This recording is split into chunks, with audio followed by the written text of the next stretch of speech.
welcome you to episode of the Ember and Lulu Show. Show. Thank you so much. Really appreciate that you've joined us today. And thank you so much for your support. And for people who are new here, please make sure to like, Comments, share, and subscribe. Subscribe. And hit the notification bell. So you don't get to miss any of the videos we drop. Them And out. And today we want to talk about something very special that is going to help you. What is that, baby? the priority matrix. Yeah, I mean, we have ways of managing time, but we want to help you, or if possible, share with you what you can use to prioritize, to manage your time. And this is what you're calling The priority matrix. And of course, we have this that we hope can help you, baby. What is this matrix? So, we all have activities that we do in our life. For example, Dad does his own does his things like going to work, doing stuff like that. And I have schoolwork, violin playing, reading, playing with my tablets and stuff. But Can it sometimes get a little excessive, yeah. a little tough for some people? Do you find it hard sometimes even for you to manage? Yeah, because you see, as a teenager, we are fascinated, and I'm talking for myself too, fascinated with the way gadgets work. And sometimes we can like things that we do in our life that we consider important to like take over our whole entire lives. Like that's the thing that we do. And sometimes it's not only like stuff that like just there or something. Sometimes people like to take most of their time in stuff that is like important to the point that they overshadow. An example is you're working and then you find time to chat with a friend. And then you are, let's say like for example, I'm supposed to be with my dad doing something, but I find my friend over the way, and we ended up chatting to the point that my dad is left by himself. Or you are working somewhere and then you find someone just bumps into you and you start engaging in a talk that you're not planned. And sometimes you realize the things that you are supposed to do, You forgot about them. or even for teenagers, maybe with assignment, You completely forgot about them. you didn't finish it because there was something else that you're busy doing. And I think it happens to all of us, even me. There are times I had planned to do something and I find myself, probably it's a phone call, and I have to engage in that phone call, and it takes longer than I'd hoped for. So what happens? Like for example, a real life example. One time, Daddy and I went to the gym together, but Dad got a phone call. So we were working out and everything, but Dad was on the phone call, so we were able to engage and have fun like we usually do. And that's okay because that happens to me also. Yeah, so such kind of things may happen. If you haven't experienced them, Lucky maybe you. you're good. I mean, but for those who are experiencing it, then we can want to help you with this. Hopefully, these 4 ways in this matrix will help you to navigate and get to know how do you prioritize. And so the first thing, okay, what do we call it, baby? The priority matrix. The priority matrix. You get to know what is priority, all right? And then what happens?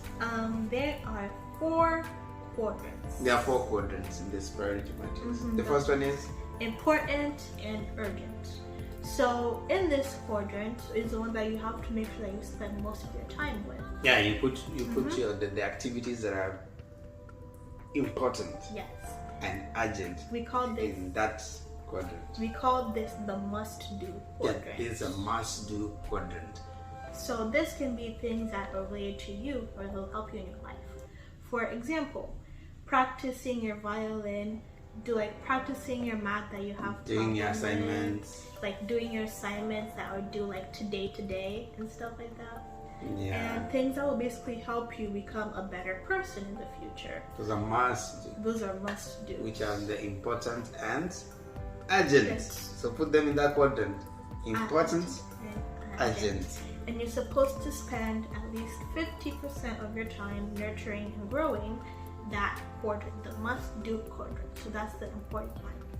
The second one is the important, not important, but urgent. Not important, but urgent. Urgent. This is the should-do part. Yeah. So these are like stuff that you do to people to like your hobbies and stuff. Basically like knitting and doing stuff like that, or something that's gonna help you like in the future, like doing hobbies that you do, like going to club meetings and stuff.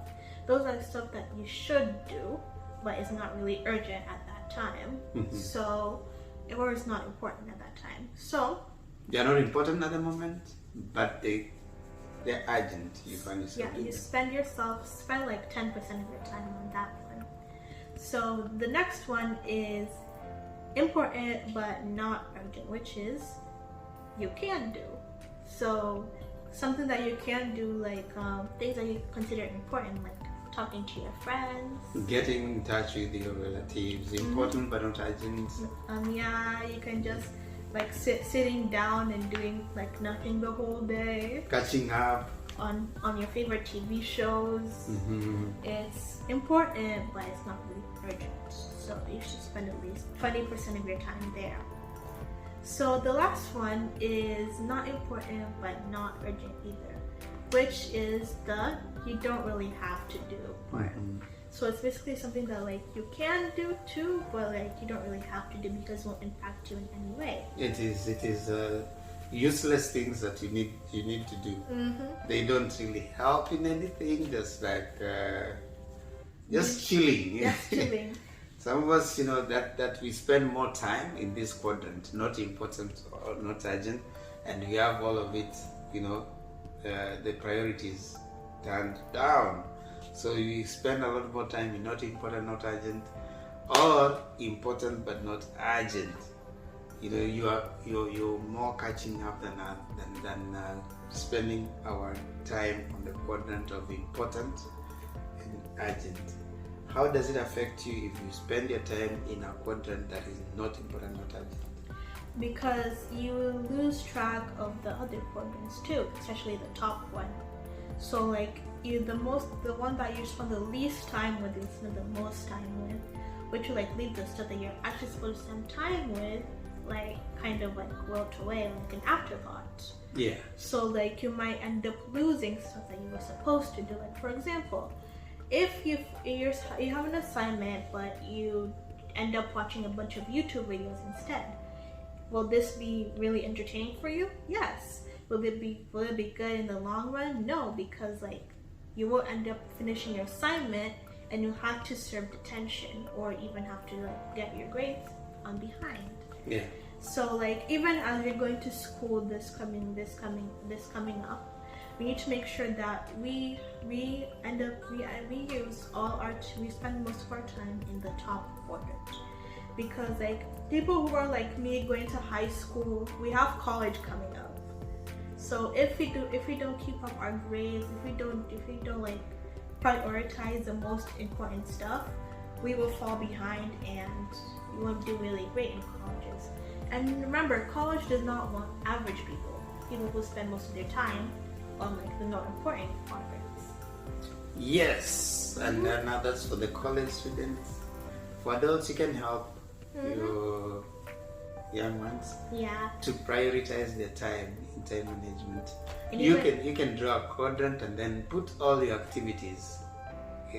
Draw the matrix and then put your activities in those boxes. You can do it on like a planner or something. Yeah.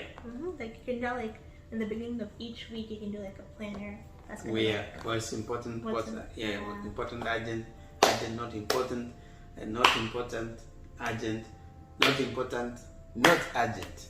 And then that will help you in prioritizing, and hopefully you can give us a report how it works out for you. It's work in progress even for us, because we are growing together and we are sharing it with you so that you can give us a report on what is happening as we move on in this beautiful journey. Thank you so much for joining us, baby.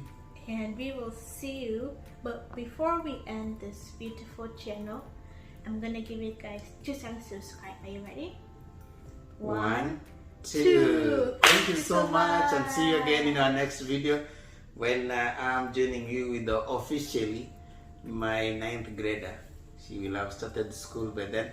So we will be having that journey, and she'll be giving you a bit of experiences that she's going through in school. Yeah. We'll probably have a series on that, probably. Yeah, we will have a series on her school experience.